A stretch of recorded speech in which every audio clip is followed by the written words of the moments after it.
Hello, I'm Amy West, and welcome to Senses, Fort Point Theater Channel's very informal, eclectic series of short performance events. FPTC's events are always free, and we welcome donations in any amount. Especially now, your support keeps the artistic flow going virtually, and as more people are vaccinated and the weather gets agreeable, we are planning on socially distanced in-person events late this spring and summer. Check out our website for info and join our mailing list so we can keep you informed. At the conclusion of today's event, please stay and see a short FPTC video launching our spring appeal. So this, the eve of Women's History Month, we are very happy to have 6 members of the Streetfeet Women with us today. Christina Liu, Mary Birnbaum, Mary McCullough, Andrea Humphrey, Elena Harap, and Lymyn O'Sing. Each will share pieces from their recently published anthology of poems and prose, Metaphors Are Not Enough, and other works in progress. All the work celebrates and honors women and girls. Then the anthology is available for purchase through the Lulu Bookstore, and there's a link on the Fort Point Theater Channel website. Okay. The group was originally founded in 1982 by Elena Harap and Mary McCullough. The anthology begins with an introduction on how Streetfeet women got their name and tells a story through the decades of how social movements affected the group, how they shared the work and got to this place we are now by celebrating the dignity and creativity with which ordinary and diverse women live their lives. The original and continuing goal of the group is to produce socially conscious work and to bring their voices to the neighborhoods where women and girls live and work. The Streetfeet Women have performed at the NGO forums of 2 United Nations World Conferences on Women, Nairobi, Kenya, and Beijing, China. Their language is universal, uplifting and encouraging to each other. They invite their audiences to find out who they are, find their inner strength, and be open to other people, other societies, by finding and trusting their voices. These women are anything but ordinary. At the conclusion of the readings, we will have a short Q&A with the group, and you can put your questions in the chat. And to quote a member, I just love this: "Your voice has value in the world, speak." So now, thank you so much for joining us, and we will begin the program with the flute piece played by Elena Harap.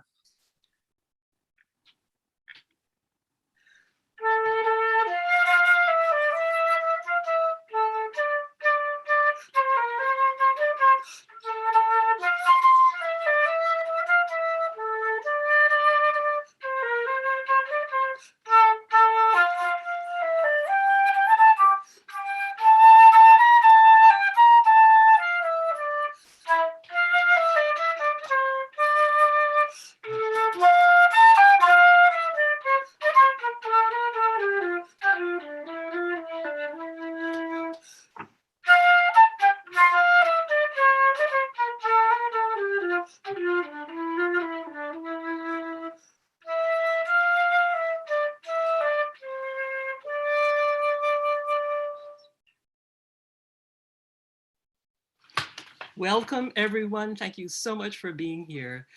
It gives me pleasure to introduce our first reader, Christina Liu. Thank you, Elena. Thank you for all you've done for every single person in this group, and Amy West and Lucas Anderson, our tech host. I'm going to read 2 pieces, Spinster and Beyond China. But before I do, I would actually like to use this opportunity to draw attention to the rash and really the pandemic of anti-Asian hate that has so sadly taken over much of this country. So I'm going to read a few statistics from time.com. Since the start of the pandemic last spring, Asian Americans have faced racist violence at a much higher rate than previous years. The NYPD reported that hate crimes motivated by anti-Asian sentiment jumped 1,900% in New York City in 2020. Stop AAPI Hate, a reporting database created at the beginning of the pandemic as a response to the increase in racial violence, received 2,808 reports of anti-Asian discrimination between March 19th and December 31st, 2020. And the statistics sadly go on, but I would like to draw attention to the 2 hashtags, which should be up on our screens right now. But beyond the statistics and social media, many of us have seen the violence inflicted on our elders, our elderly community, which is particularly heartbreaking because they are so very much revered as part of our culture collectively. So, there's a certain type of viciousness that I see when I see these battered faces and these elders who are really so unable to protect themselves, and we must protect them, and we must draw attention to how to do so. So thank you for listening.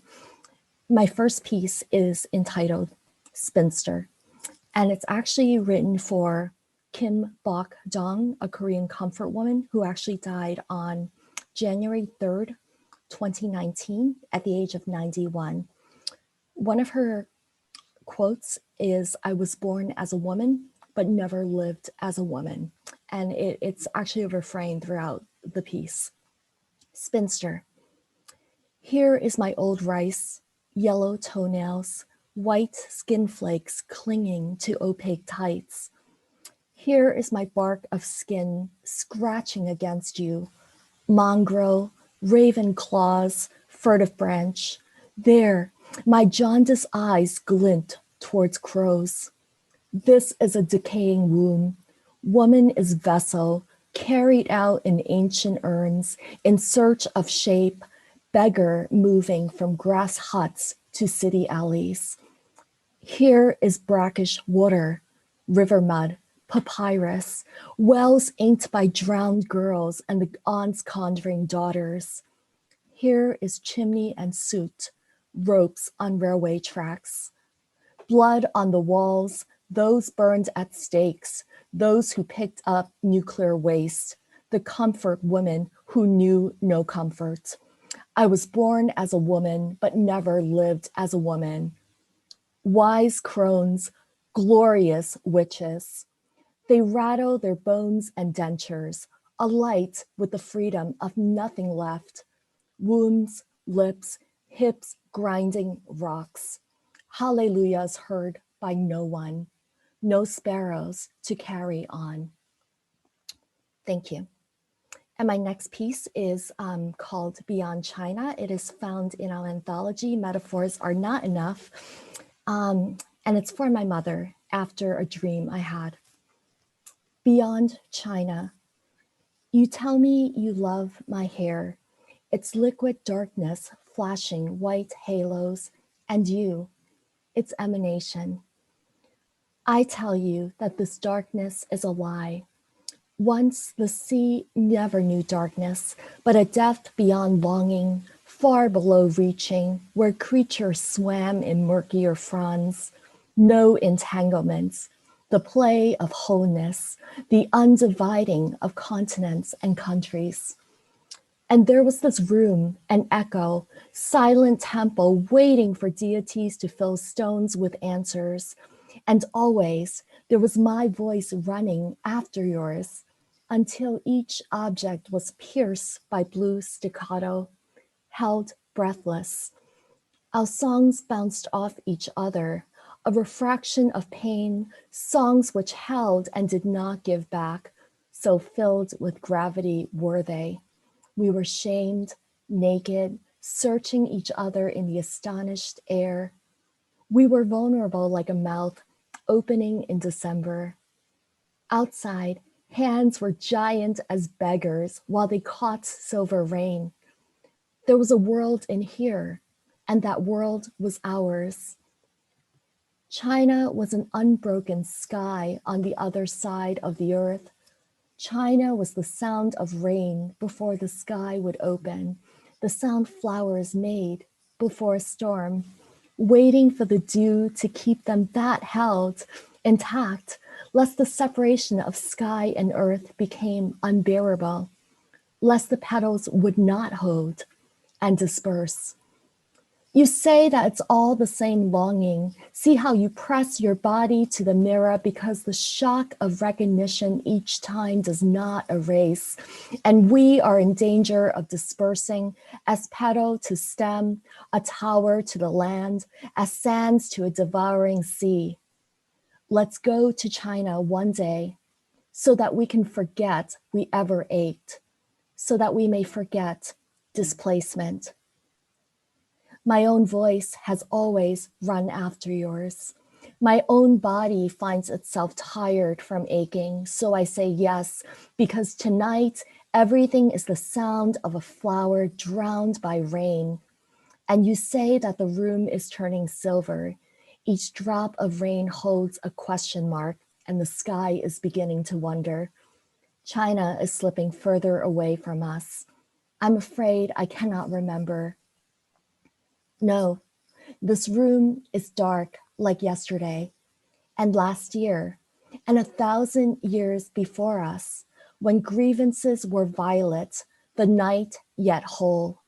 Go, but let me give you my face. Let your fingers give themselves to my body so that each may swell with the luxury of remembrance, because it is time which forgets so quickly, like water in fluid undulation in its liquid achingness. I would love you beyond China.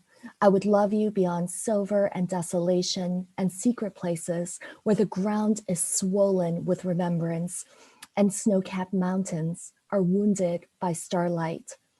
Because in silver, in the tower, in the open hands of strangers, we still search in astonished air. My hair is still dark, and you are still its emanation. We are still in this room, in America, and not China, and there is nothing but falling rain. Thank you. I would like to introduce our next reader, the wonderful poet, Mary Elizabeth Birnbaum. Thank you, Christina. Thank you for your beautiful and powerful words. That was wonderful. Okay, I am reading first out of 3 poems. First one is in the anthology called France Eagle. In a child's unlimited sunlight, we walk to Franz Siegel Park, climbing the hill under the maples. Spring, we stick green wings on our noses. On our left, a broad valley of playing fields. Above us, the grandfather sycamore, standing guard at the steps down to Girard Avenue. Under an oak, a bench where we feed pigeons and squirrels peanuts. My small fingers learn cleverness, opening the rough papery shells, nailing the seams. Over there, little cliff faces the Bronx County Courthouse. I romp with my sister through the ginkgo grove, ride crabapple branches. 5 years old, I recall the sting of my father's slap on my bottom to wake the dreamy, eager child skipping out into Grand Concourse traffic, past Cardinal Hayes High School over the old railroad bridge.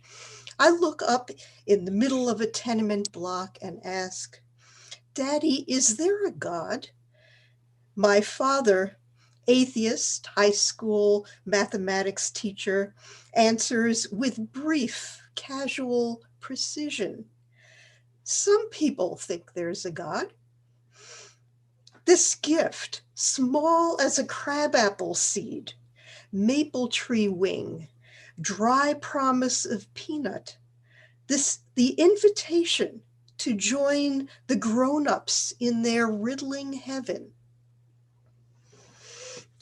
Thank you. And next poem is not in the anthology. It's quite new, but I thought it would be good for a celebration of women because it is about being a working class woman. Mise en place and carbon steel. There's an hour, not night, not yet day, when the sleeper is blinded by unready waking, the hour gifted with unwelcome wisdom. This was the time I used to go to work, leaving the house when kids and husband were still dreaming deeply, when sun was still not coalesced above the city's shadow mass, clouds like raw egg whites clinging to the surface of a carbon steel sky.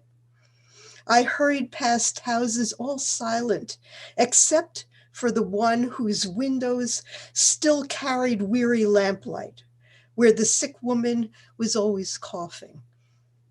I'd catch the first train downtown with all the other early birds earning worm wages. I worked the breakfast and lunch shift at a gilded hotel, which I entered through the side door leading to the bright lit hotel gut of cinder block and stainless steel. First, I'd put on my thin, dingy uniform, fold and tie my apron like a karate belt, and crown myself with a paper talk stapled into a cylinder. I stepped off the freight elevator, hailing my kitchen buddies in our tour of duty, all wearing burn scars and knife calluses. Later, the tadpoles whistling the Marseillaise, wearing their aprons long and their talks tipped forward, would claim their stations. We all unrolled our French knives with a ceremony of swords, honed them and marked our work time with driving rhythm, 20 chops per second. At shift's end, I would leave at top speed to pick up my daughter at daycare. But when I sat down on the subway seat, I'd fall asleep, waking from time to time with a jerk when I tipped over. Then I'd have to climb a stubborn hill to find my daughter. Decades later, the moon's clock still rings me awake, ready but retired, my ruined hands forced into idleness. My fingertips still feel the density of creation under the blade, the richness of duck, of foie gras, crisp wet leaves, and the sweet blood of strawberries. And my last poem is also not in the anthology, but one of the themes that you see today, or that you're here today, is mothers and daughters. The ritual of the visit. And first, let me explain the word daven, which is, for Jews, it is prayer. And it is not only the internal yearning towards God, it's also the movement of prayer where you are swaying and leaning forward. So here we are, the ritual of the visit. I must daven to see my mother's face. Her wheelchair so close to the table. My hello, so hopeful, cheerful, loud. She doesn't look at me or answer. I gently kiss the parchment of her cheek. My lips translate her skin's softness and her forehead's warmth into sacred syllables of love and grief. She drinks water I hold to her mouth. If I rush her, water floods her chin. Her eyes turn to mine in mute rebuke. I contritely pat her throat with napkins. With hands that once milked cows, she grips the table, reluctant to be moved. I explain we are going for a walk. I make promises. We won't go too fast. Maybe I am imagining that she turns her head when I sing to her. There's 12 gates to the city. Hallelujah. Does my singing have meaning for her? Sometimes she speaks oracular phrases unexpectedly. That's right. Or, thank you. But often her words don't make sense. I contemplate them, ancient stars.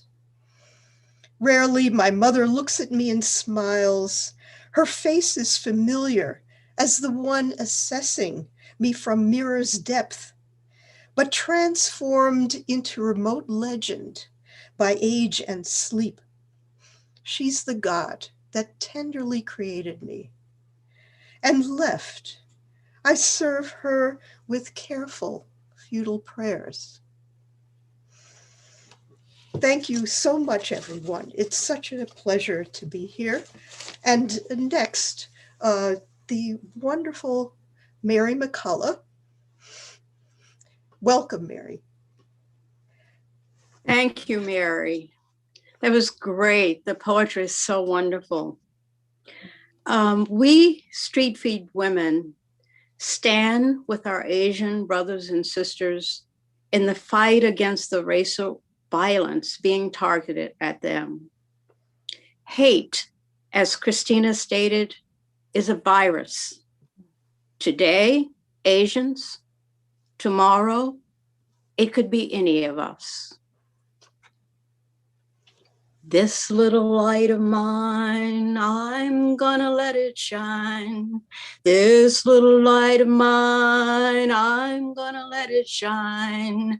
This little light of mine, I'm gonna let it shine. Let it shine, let it shine. I will be reading part of Monologue titled DNA and Mayonnaise. Barbara, a 75-year-old African-American woman, talks on the phone with her daughter. That county in Virginia. Sissy, I told you all I know. No, I don't know where my great-great-grandmother came from. Somebody's plantation, I would guess. Keep asking me and I'll make up some lies to tell you. Honey, you are your father's and my daughter. I was there, so I ought to know. Sure. Call me back after you look at it. Daughters. My daughter, Sissy, just got her DNA back. She's going to call me after she looks at it. Sissy has been doing a lot of research on our ancestors. She calls me to tell me what she finds in the census or archives of old newspapers. In my head, I want to tell her, be careful. You might find something you don't want to know. Everybody's talking about where they come from, their surprises, how they're finding out they're not what they thought, going from wearing a kilt to putting feathers in their hair.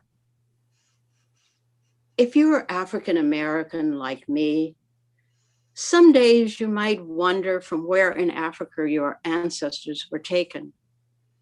But you know the story. My ancestors were a commodity, as were their children and their children's children. Yeah, you know your American history. But today, some of us are embracing our differences, and some of us are trying to get away from them. In the 60s, we were flower children, building that one world. But now, 37% of us are trying to build a wall. Oh, to keep out beauty and wisdom. Mm.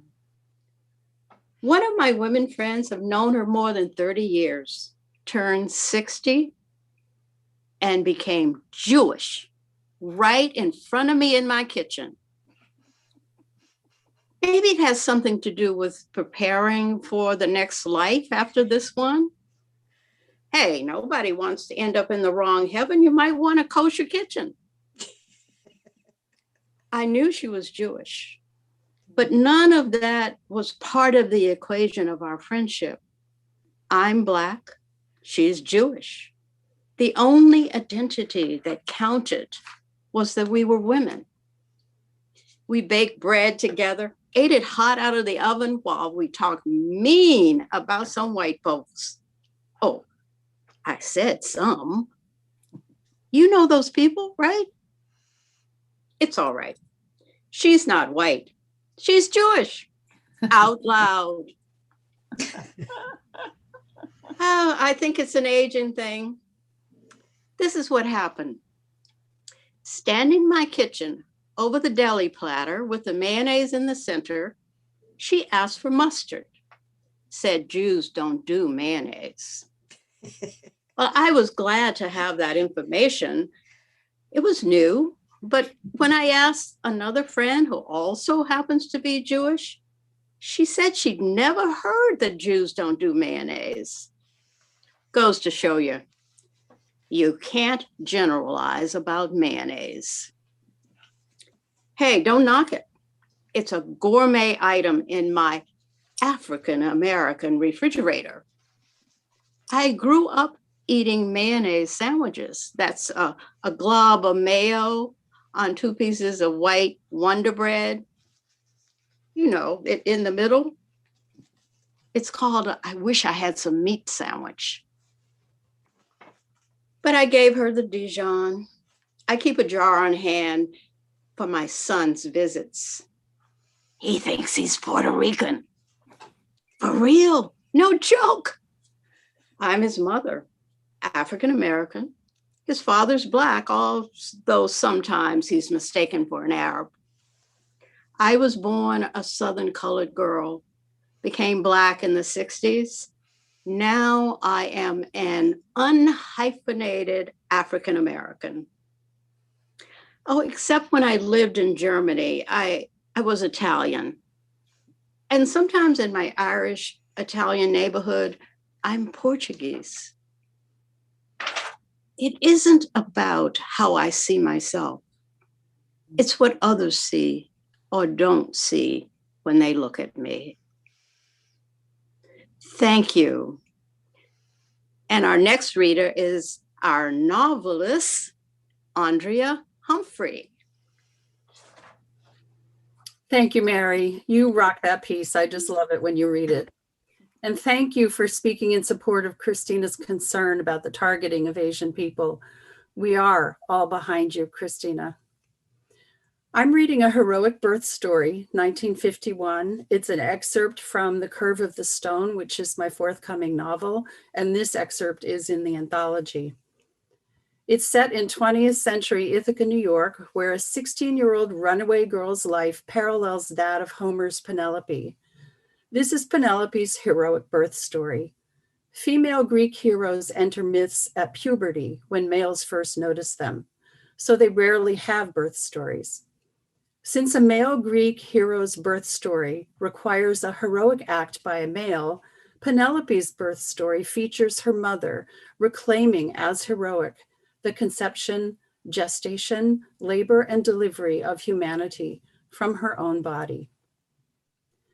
Ribby walked stiffly down Cayuga Street, smoothing down her new maternity smock in the bright August sunshine. Ribby could sew. She had copied the flare-collared halter top of Tierney's white dress in Dragonwyck, but left the lower front to wrap and swing. Her slacks were white too, a look she'd seen on Liz Taylor, both on film and in magazines. Today was special, a day she'd been anticipating for 7 months. Ribby had gotten up early so she would have the bathroom all to herself. She had washed her hair and cut in bangs, very short like Hepburn's. Then she had carefully pulled her hair smooth to the top of her head, coiled it tight with bobby pins, and added a small red silk flower on a comb in front. Even with her mouse brown hair, she was pleased with the effect, as if she herself was off to breakfast at Tiffany's. Back in her own room, she had lifted her ironed outfit off the sofa and spread it on her bed, smiling in anticipation of wearing it for the first time. Then she returned to the sofa for a bit of work. Finally, it was time to dress and walk downtown. The flare-collared halter looked sharp and glamorous, just as Ribby had hoped it would. Her new straw tote bag with its life-size tiki fruit embroidered in shiny raffia vibrated against her white outfit. Then she set off down Buffalo Street to State to be in line for the early show at the Strand Theater. As she passed DeWitt Park, she realized she was thirsty. Probably she just needed a smoke.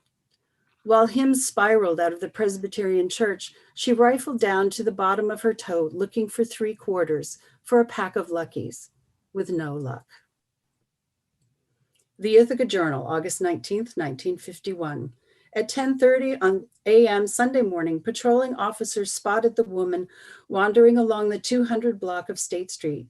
She was approached by an officer who knew her, and she asked him for 75 cents for a pack of cigarettes, said Detective Harold Porter, an 18-year veteran of the Ithaca Police Force.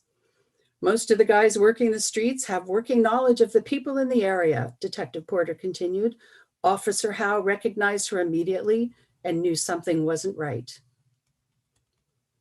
Ribby saw Howe before he saw her and started across State Street to talk to him.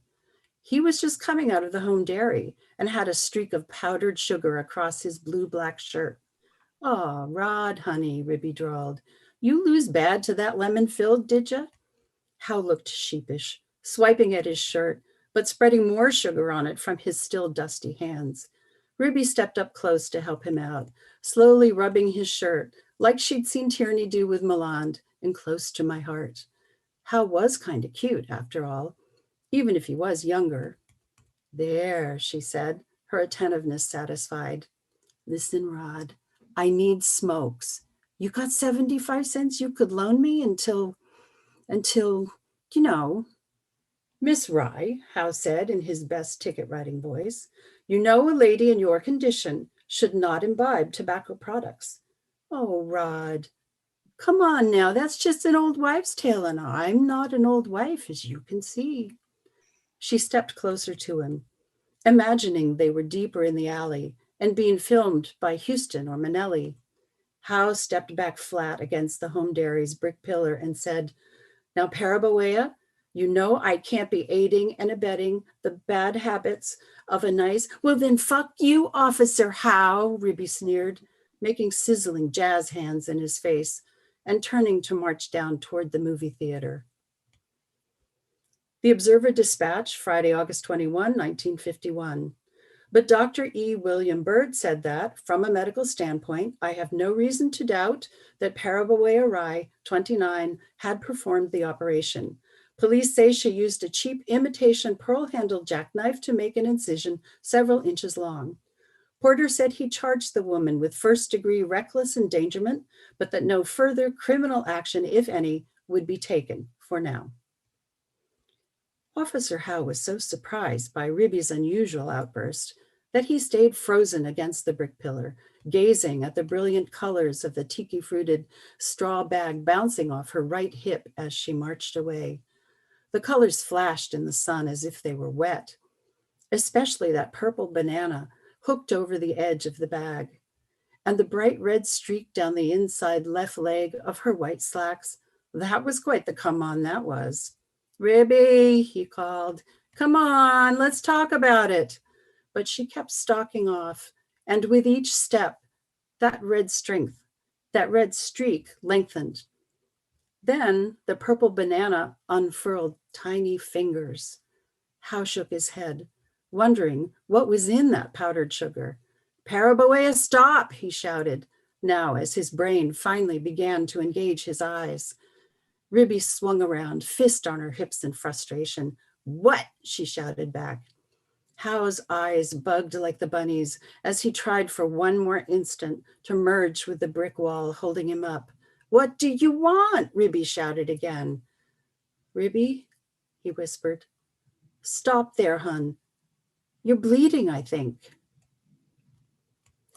Now I'm happy to introduce Elena Harap. who will be treating us to both poetry and prose and another lovely flute passage. Thank you so much, Andrea. Before I start, I would like to dedicate this to the memory of Kay Bourne, who was a theater critic for the Bay State Banner, a supporter of Streetfeet, and she loved everything to do with the arts in Boston. I know that she would also stand with Christina and the Asian community in the face of this violence. The first piece that I will read is from an essay. It has to do with the history of my family. Minutes of the Meeting.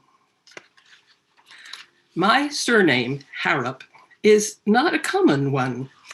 As with other immigrants, my father's parents were assigned their anglicized name at Ellis Island and began the complicated process of constructing an American identity to go with it. Were they happy to relinquish the guttural Harap of their native Galicia to become Harap? Soon their Yiddish given names would also be transformed from Moshe and Yehoved to Moses and Yetta. Names seem to have the power to define. Perhaps, as the immigration officer christened my grandfather, Moses paused in a moment of relief, liberated from a life under the threat of poverty and pogroms. Perhaps he laughed, given the pressures that must have forced him to leave Europe and the enormous tasks ahead. What else was there to do? In the one extant family photo portraying Yetta and Moses, posed formally with their 9 children, my grandparents' faces are opaque, serious. When I'm with their descendants, and I should say that they were allowing time for the photographer so that his apparatus would work circa 1908. When I am with their descendants, however, I feel surrounded by warmth and sociability. Still, I'm deprived, never having met Moses and Yetta, as if their live presence would provide an important key, a birthright which I must claim some other way. And I hope you will read the rest of the essay to see in what way I claim that birthright.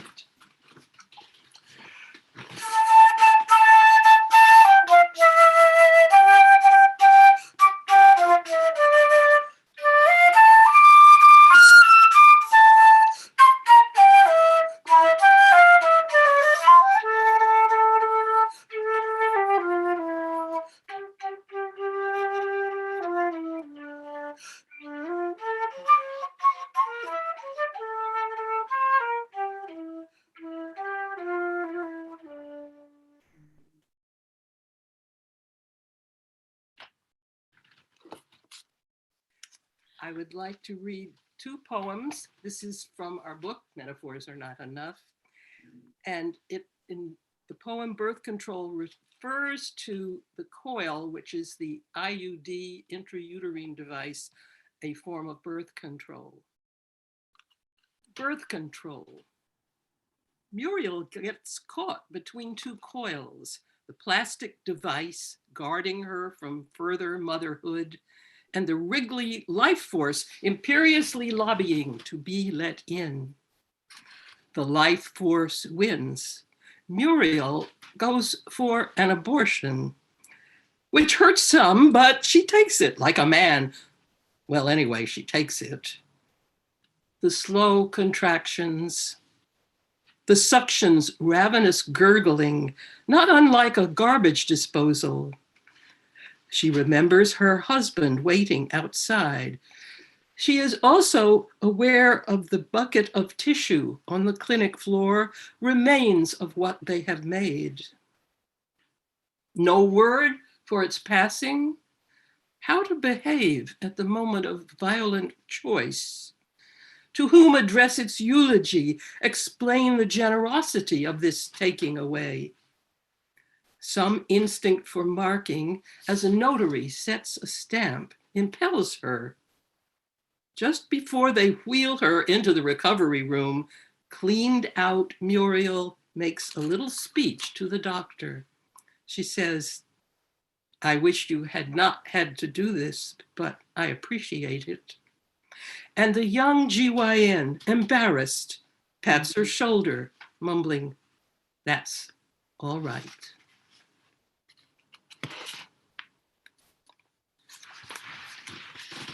This last piece is from our earlier anthology, Laughing in the Kitchen. And again, as we are on the eve of International Women's Day, this is both dedicated to women of the world and especially to my mother, Joan Harap. Magnificat is a Christian hymn that celebrated the meeting of Mary, the mother of Jesus, with her cousin Elizabeth. And in the poem, there are Latin words from the Magnificat. Magnificat.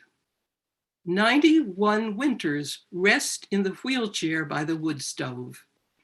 Holding her magnifying glass by its black plastic stem, my mother reads the comics. She contemplates Calvin and Hobbes. From the opposite side of the ice-clear glass, I see a universe, a source. How she is magnified. Squinting through the lens, blue eye like lapis, folded cheek soft as chamois cloth. My spirit rejoices in Joan, my mother. She has filled the hungry with good things. Esurientes implevit bonis. She who is mighty, qui potens est. Dispersit superbos, she has scattered the proud.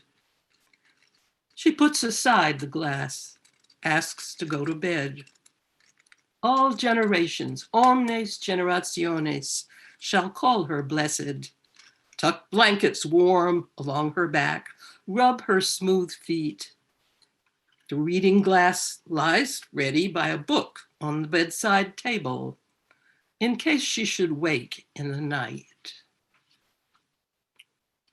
Thank you very much. And now I'm happy to introduce our last reader, Lymyn O'Sing.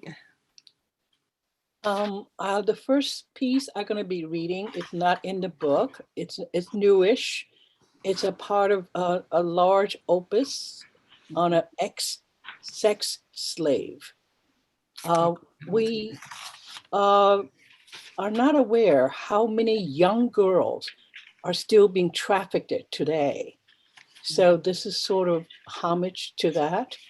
And then my next piece right after this one is a piece from the book, and it's an essay.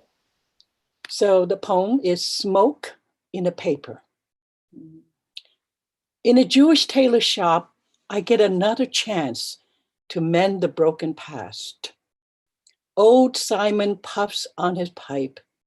Cherry tobacco scents the shop. He asked me to write something in Chinese. A dark cloud spills black ink across the paper. It blocks my vision. Not a single Chinese character comes to me. Only smoke rises up. I remember writing with a brush. My father's hand steadied my hand as he's whispered to me, it's all on the wrist. Each breath, one motion, one bone. Breathing through the smoke, bombing raids, dead bones in motion, lost speaking tongue, only ghost dirges. Stir me like breathing, like musical cadences. The past moving in and out, visible sepia smoke in the paper. Edges tattered like moth attacking the weave of the past narrative.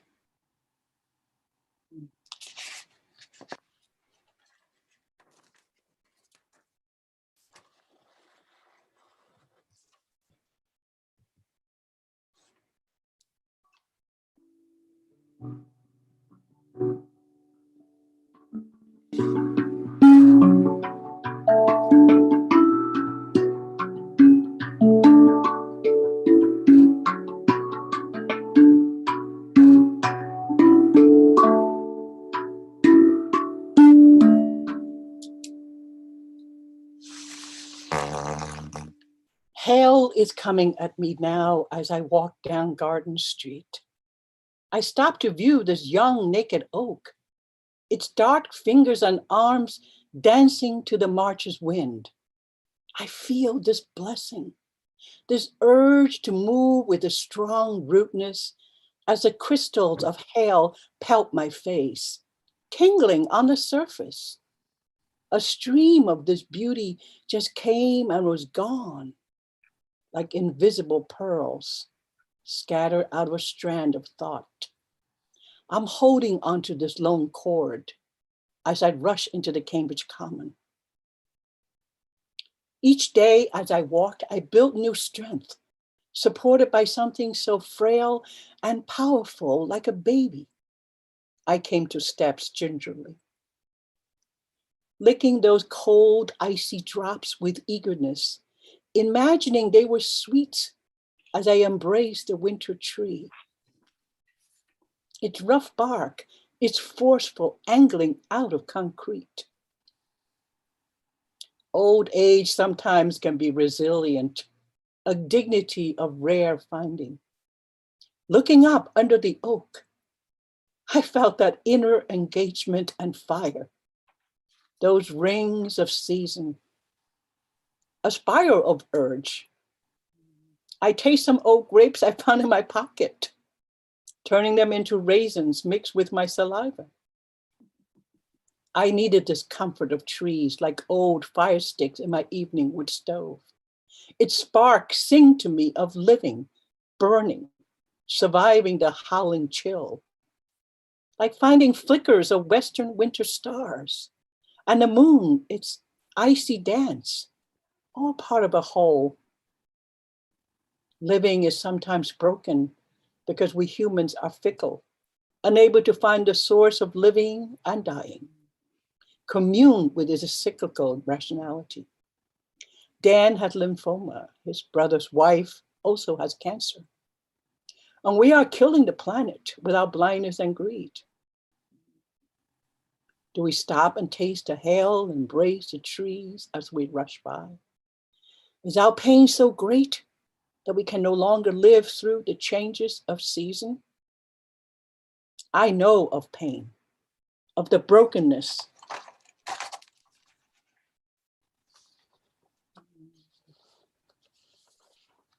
of deprivation of a good night's sleep, of stumbling in a haze of narcoleptic spasm.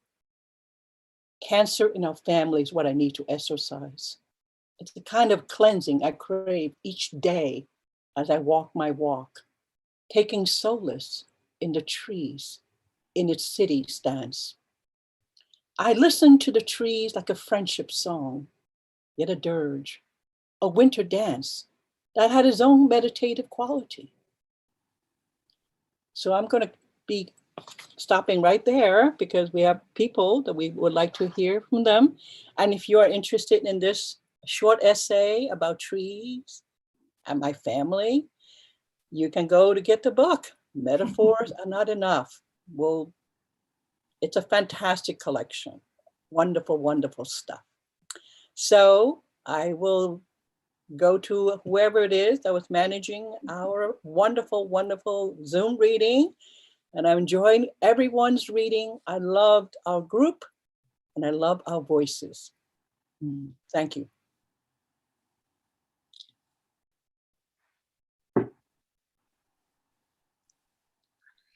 Thank you so much, Streetfeet Women. I mean, this is just the work that you're doing over these years and now, and just the love and the friendship and care that you have for each other is just beautiful. And so I'd like to just to reintroduce everyone one last time. You could take a little bow. So we have Christina Liu. We have Mary Birnbaum, Mary McCullough, Andrea Humphrey, Elena Harap, Thank you. and Lymyn O'Sing. And I'm wondering if anyone has any questions for the ladies. I have one to kick us off. That for a group to be together with like comings and goings for almost 40 years now, I mean, that is really something, I think. And so I'm wondering how you're able to keep the juices flowing as a group, but also individually with, you know, everyone's raised children, well, not everyone, but, you know, if you have children, families, older parents, I mean, people that you need to take care of. I find it like for women to be able to keep the time for themselves and do the writing and share it is just something so beautiful and to be celebrated. And so I'm just wondering, I'd like to throw it out to whomever would like to add to that. Like, how do you prioritize your time to say, this is what I have to do? Anyone? I vote that Elena answer that question.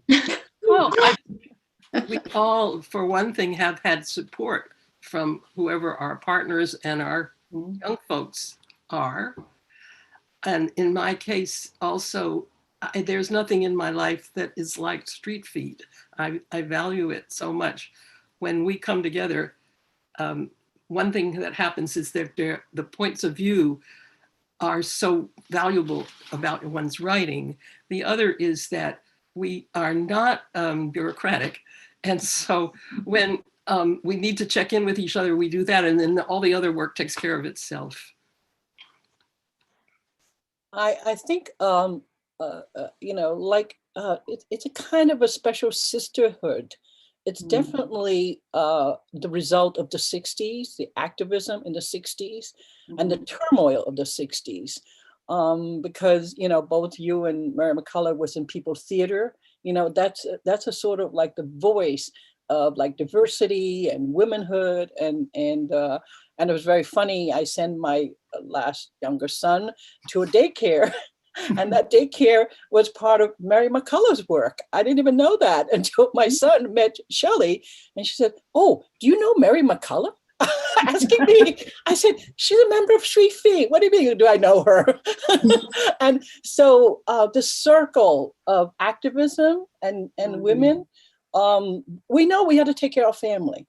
We know how to take care of, you know, mother or, you know, grandparents, or I took in my grandkids, you know. So, but at the same time, we were not quilters, get together to sew or get together to knit. We got together to write and to perform. I mean, as actors, as actresses, we want to take stage because we don't see people like us on stage. You know, I was told after graduating from theater school, no one is ever going to hire you to act. You know, not even a walk-in. Like a walk-on, like someone who can sweep in the background, you know? So I know I have to write my own work in order to be heard. And I felt like, you know, so they are, you know, we met other people that came in through our group as well, that they need to find their own stage. Right. You know? And it hasn't really changed. You know, there's still a glass ceiling, and it's just very hard for minorities, people of color to come in to the theater. The theater world is still very tight. So I think it's from that we have launched the women's group, you know, but we did do theater. Theater was our main thing, you know, and it was hard. It was hard. You know, actors not supposed to be moving furniture. And we were moving furniture, stage managing. I mean, it was hard. You've got to do it all. Yeah, I know. There's a couple of comments that I'd like to share with all of you. One is, we love this. All of you are amazing. And then, thank you for the gift of your strong voices. And I have one other question about, you know, when you were invited to go to the United Nations World Conferences on Women, like how did you put that together? Was there a reading that you had somewhere and someone maybe connected with the organization, saw you and said, "Hey, you know, you really need to come"? And so you got to go to Nairobi, Kenya, and Beijing, China, and So how did you raise the money to do it, and what was it like? Maybe. I'll start, and then Elena and Lee, who were part of that experience, can add anything that I leave out.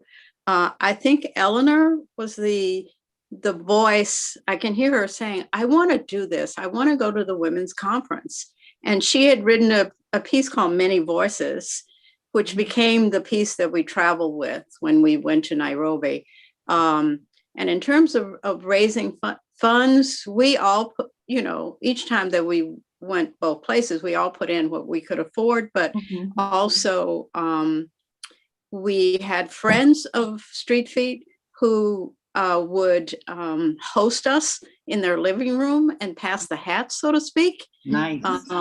Great. And I think that, that wanting to be part of that large movement, that gathering of women from all over the world, women and girls actually, became the goal, but we also wanted to represent America.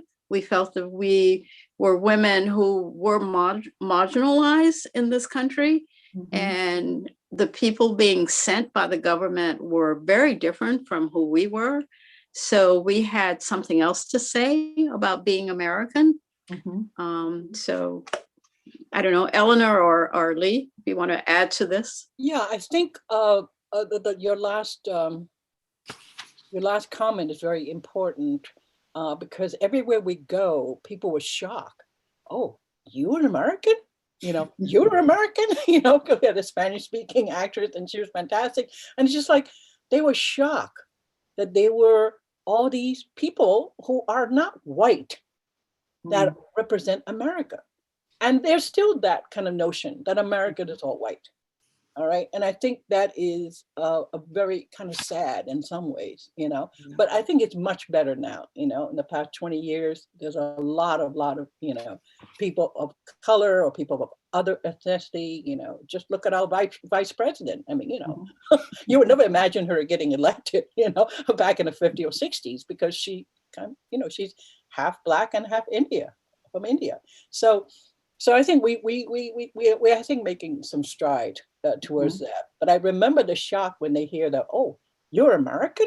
Like looking at me. I say, yes, I am. And it was just like, oh, it's like, we really, I would call it, shake people's kind of consciousness, which is in that way, is breaking some very important barriers, Right.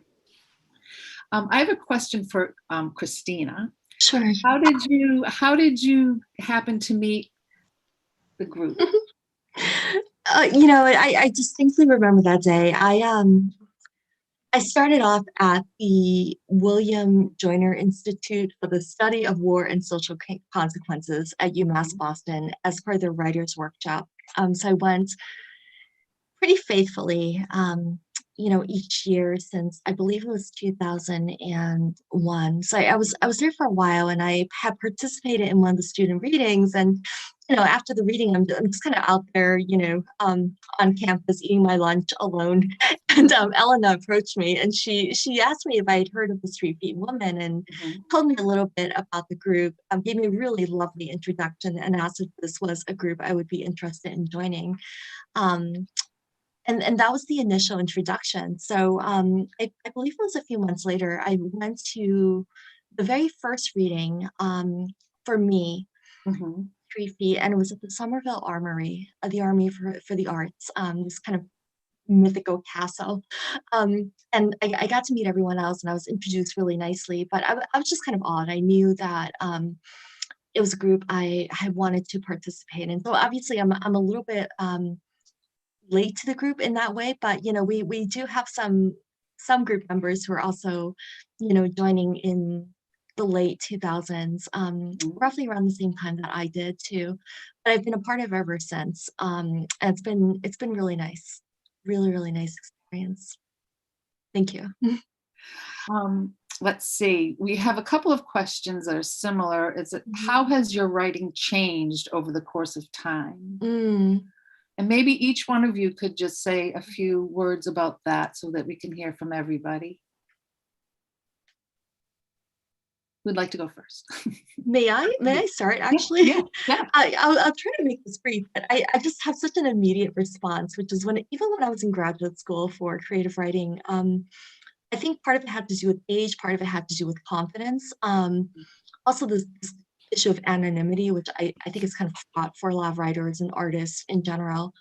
I tended to veil some of my own struggles through mythology, through fictional characters or personas, and that has actually lessened quite a bit.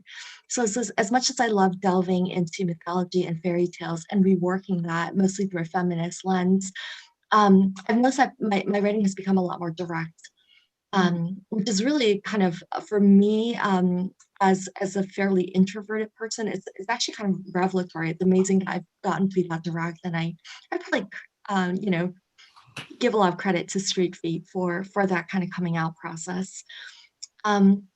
But it was very interesting. There's a moment in the anthology, in one of my essays called "The Poet in the Classroom," where I'm looking back on memories of writing, kind of tainted by discrimination and just obstacles. And there was a moment in graduate school where a student asked me, "Why are you writing these poems about Greek goddesses and myths? You're Chinese, you should be writing about Chinese, Chinese Americans or the Chinese." And I had no idea how to respond to that, but I still remember it to this day. So in a very, very twisted way, I think, it did kind of call on me to ask, why is it that we write in the voices that we do? Okay. Thank you. I'm another person who passed through the crucible of the William Joyner Institute, and Elena, Mary McCullough, Lymyn. Most of us have gone through this workshop from time to time. But before then, I was just writing for myself. I would just write a poem once a month, once a year, lock it away in a cabinet. And what I would do is I would write out of pain. Okay. And especially when my mother went into the nursing home with Alzheimer's, I was so, it was a hard time. And I would have to write a poem every day, so not to panic. And then when I went to the William Joyner and encountered other poets and teaching, and had standards and began to understand what I was reading, then I gained tremendous clarity. And this is when my writing transformed. And so I write out of pain because so does everyone, but also it became a vehicle of other kinds of cognition and emotion, of joy as well as grief, and of what I was perceiving everywhere, politically, not only in my personal life, but in the larger world. And that's important. It does give you growth as a human being as well as an artist. So it's highly recommended to go to readings, to read poetry, and to attend workshops. I'd like to add to that. Mary and I also workshop, kind of on our own, because we both write solely in poetry, and she's very inspirational in terms of how prolific she is. I mean, she just has wells of creativity and is able to produce, like it seems like 100 poems a week, which I always find so amazing. So I learned through that, and hopefully I take that as a model to emulate. It's pretty incredible. Well, Christine always stood out at the Joyner Institute because she is such a luminous person. Oh. Okay, so really, seriously. And then there are other people in our group who are just wonderful, wonderful poets. Elena's Magnificat especially just blows me away. And Lymyn has also this tremendous passion and creativity that I'm in awe of. So, and Andrea and Mary don't write poetry so much, but their works are absolutely sterling and very vivid. And Andrea. Yes. Hey, let's ask Andrea. Yeah. Yes. How is your writing? Your turn, How has Andrea. your writing Time for you changed to since you've been in Streetfeet? speak up. That's right. Well, I think the one trigger was it first started to change when I was in college, and it was not that long ago because I went back to college when I was 45. And I showed a story to my writing teacher, and she called me in and said, basically the first question she asked was, what is this story doing? And I was like, what does that even mean? What is this story doing? So I spent quite a long time, continued in school, figuring out what that question means and how to think about it, how to answer it. But then in Streetfeet, I'm the newest member, and I did not go to Joiner at all, because that was pretty much, you all had done all that by the time I joined. But what I have found is the imperative to show up. If you don't show up, the work doesn't get done. If you don't show up and read and present and talk and spread, then the work isn't getting done. The work that's needed is not getting done. And I think that is really what Streetfeet has changed for me. I was going to speak as well to the partnerships we sometimes make within the group. For me, it's Mary McCullough.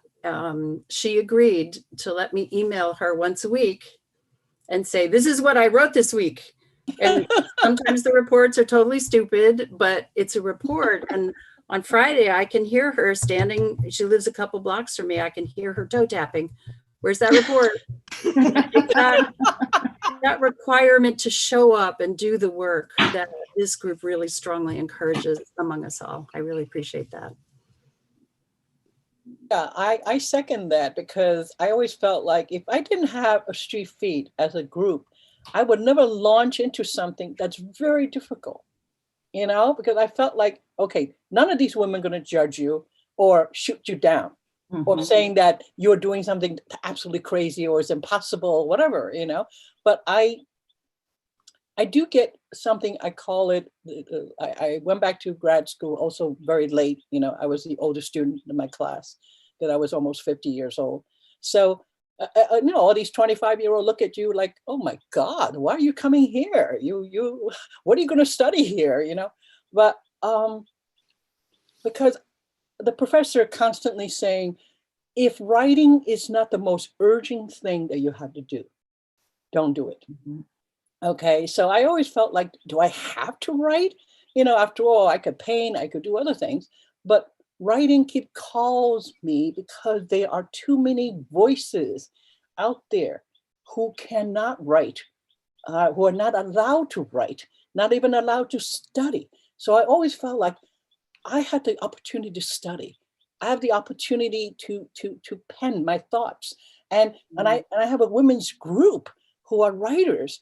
I mean, I always felt like every time, where there's a little deadline to meet up with Streetfeet, all right, okay, better go look at your writing and present something. So I think having a group of women who are very diverse writers, I admire every one of them immensely, because they all come in with so many gifts and gifts of the craft.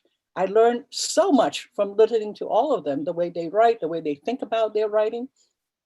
So I am pushed because I know there are too many girls and women don't have the opportunity to do this. And I have the opportunity. So I cannot not pick up so-called my pen and do the duty, because there are too many girls and young women that are not allowed to have this. So this is a very special, it is life and death in that way, because there are days when I feel very, very depressed. I'm very unhappy. But the minute I would go into my writing, you know, just something allowed me to, Wow. yeah, get empowered. Awesome. Yeah. Yeah. And also showing my new work to Streetfeet. There's always Yeah. such a fantastic, encouraging, I would call it cheerleaders behind me. When I show up with my something new, I felt like, okay, don't be afraid. Don't be afraid. You have Streetfeet Women standing behind you. You know? Right. So there's that kind of push. Okay. And how about you, Mary? Opposed to, Let Elena go. Go ahead. She has words on her, right on the tip of her tongue. Okay. well, what I was going, to say I do is that I could say, well, I know that there are people in my family who are writers. I could say that I was about 10, somebody gave me a journal, a diary, and I started writing. And then later there was a teacher who really encouraged me to go to graduate school. But honestly, Amy, I think there's a mystery about it. So I'm not sure that I have an answer so much. A kind of mystery and chemistry that has affected me strongly. And sort of changed over time and different things that have happened. Yeah, both changed and developed. Personally, I like the form of the personal essay. So that, and each one I've noticed as we have known each other has some genre that they excel in. And I think that maybe that sense of Lymyn says of being heard and being surprised when you go to another meeting, what's the new surprise that someone's bringing? Well, I think that I ditto a lot of what everyone is saying. I started with Streetfeet because I wanted theater. I wanted to act. I wanted to be on stage. And actually, I had a real strong desire to be a stand-up comic. I wanted to make people laugh. So some of my monologues that I've done in the past, and I actually did a lot of sort of stand-up reading monologues with the 57 readers, which we all have a relationship with in Brighton. But my love is theater, and I feel blessed and lucky to be a playwright. And to be able to take all the voices in my head and tell a story that can be on stage.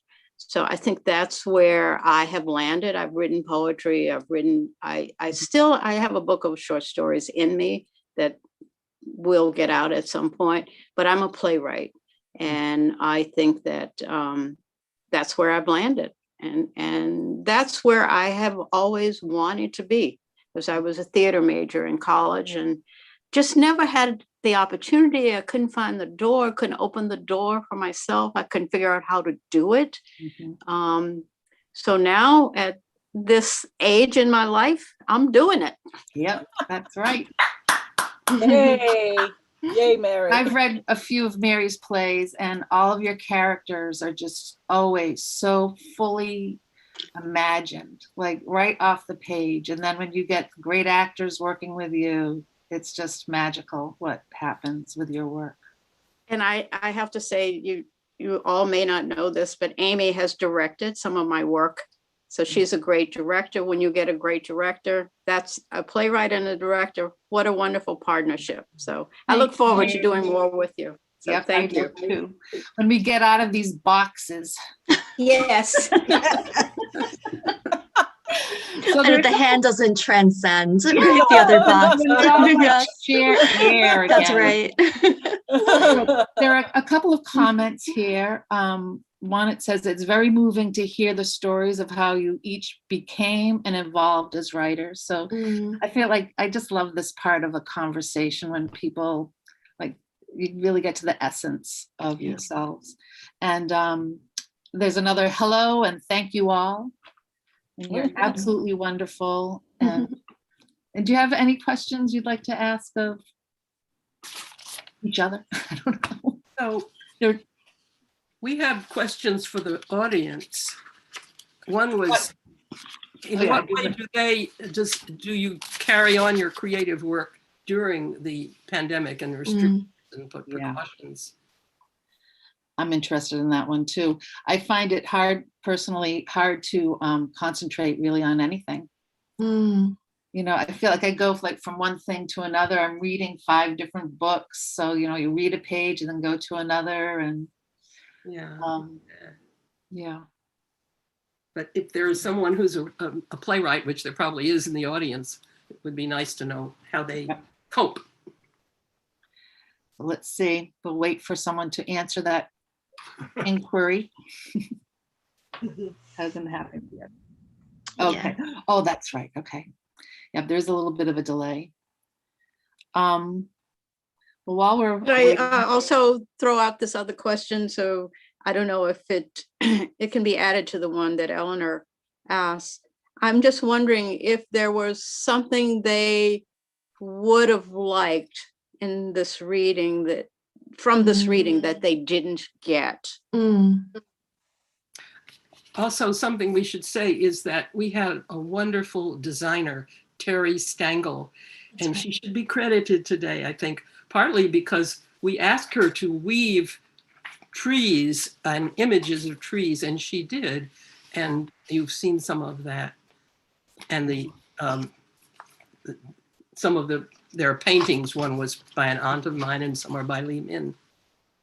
And there is a link to buy the book on the Fort Point Theater Channel's website and also on the Streetfeet Women's website, which we have a link directly from the FPTC website. Okay. And it's also in the description. We do have one person has answered. So I find it easier because there are less distractions. Oh, wow. Yeah. It's so interesting. Yeah. I remember at the very beginning of the pandemic, there was this meme that, stated we're all in the same boat, but we're not navigating the same currents. It's really interesting how we as very, individualistic personalities deal with being locked down or, having all of this time at home. And some of us don't have as much time as we would like, which is, one of the great ironies of this lockdown. But I think I hear this from my students as well. Some flourish, on Zoom, and they're perfectly fine to mind the creative work. Others don't do as well. Yeah.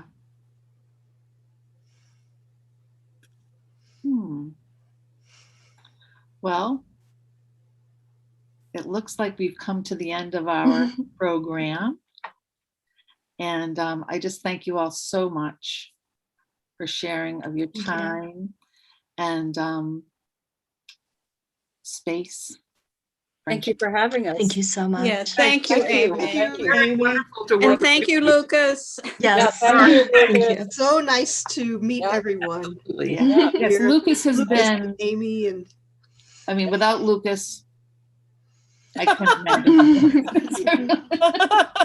It was all seamless. So, here we have some things coming up here. Okay, I try to get up early and do my writing then, and if I'm having a good day, I have another writing session. So there's a writer. Wow. And people, so also, this is from Jen. Matthew and I want to commend you for whetting our appetite for more. Okay. I feel actually in this sort of environment, readings like this are sort of, this Zoom world works for a reading actually, because there's a lot of things that you can do, but I really enjoy seeing people in person, so, and hearing them breathe, and turning the pages.